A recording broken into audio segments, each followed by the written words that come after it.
Clearly, with the way the SIR has been conducted, has raised more questions than reassured the voters of Bihar, and repeatedly asking for documents which are difficult to procure. Many families will not have it, which even the Supreme Court judges have said, where they said add some more documents which can be used as citizenship proof, which is again denied by Election Commission.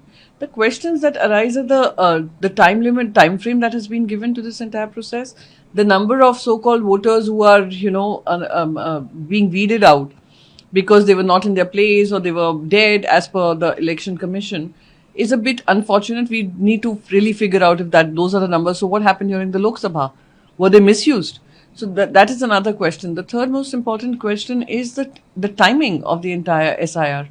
So Tejasvi Yadav ji has been raising this repeatedly, and of course, this kind of weeding out of voters and disenfranchising some voters, deliberate removal of some voters, which we saw happen in Maharashtra, which changed the election outcome, could very well happen in Bihar, and it could become a brunt that Tejasvi Yadav ji faces. So he's expressed his apprehensions, and we totally support the protest against this entire election process that has been carried out by Election Commission of India on behalf of the Bharatiya Janata Party.